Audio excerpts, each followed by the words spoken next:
নমস্কার বন্ধু, সকল বন্ধুদের জানাই আমার চ্যানেলে স্বাগত। আপনারা দেখছেন হেল্পটেক বাংলা। আজ আমি 100 দিনের কাজের টাকা নিয়ে একটি গুরুত্বপূর্ণ ইনফরমেশন নিয়ে এসেছি আপনাদের জন্য। অবশ্যই ভিডিওটি আপনারা শেষ অবধি দেখতে থাকুন।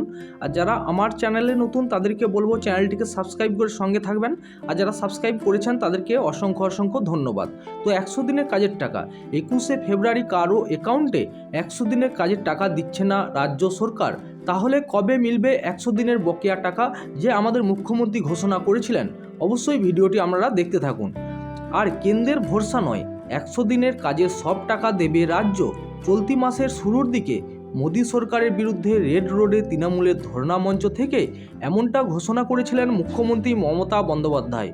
মুখ্যমন্ত্রী বলেছিলেন, আগামী 21শে ফেব্রুয়ারির মধ্যে 21 লক্ষ বঞ্চিতকে টাকা দেবে রাজ্য সরকার।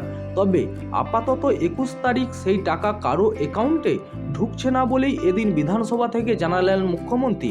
কারণ কি? বৃহস্পতিবার মুখ্যমন্ত্রী বলেন, সমীক্ষা করে দেখা গিয়েছে 21 লক্ষ নয়, বঞ্চিত শ্রমিকের সংখ্যা গিয়ে দাঁড়িয়েছে 28 লক্ষে। তবে তাই বলে নিজের প্রতিশ্রুতি তৃণমূল সুপ্রিমো রাখবে না তেমনটা নয়। মমতা জানিয়েছে 21শে ফেব্রুয়ারির পরিবর্তে 100 দিনে কাজের টাকা দেওয়া শুরু হবে আগামী 1 মার্চ থেকে। প্রসঙ্গত, একাধিক প্রকল্পের বাংলার প্রাপ্য টাকা আটকে রেখেছে কেন্দ্র। এই অভিযোগ তুলে ফেব্রুয়ারি মাসের শুরুর দিকে রেল রোডে আম্বেদকর মূর্তির সামনে দুদিনব্যাপী ধর্নায় বসেছিলেন মুখ্যমন্ত্রী। আর সেখান থেকেই মমতা ঘোষণা করেন, বাংলার গরিব মানুষের আরও বঞ্চিত হবে না, বঞ্চিতদের 100 দিনের সব টাকা দেবে রাজ্য। সেই সময় প্রকাশ্য সভা থেকে মুখ্যমন্ত্রী বলেছিলেন, 21 লক্ষ মানুষের অ্যাকাউন্টে 21শে ফেব্রুয়ারি বকেয়া মজুরি টাকা পৌঁছে যাবে।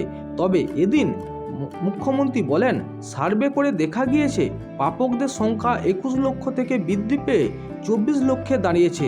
সকলের পাওনা মেটাতে রাজ্যের আরও অর্থের দরকার, তাই সংস্থান করতেই সকলের কাছে কিছুদিন সময় চেয়ে নিলেন মুখ্যমন্ত্রী।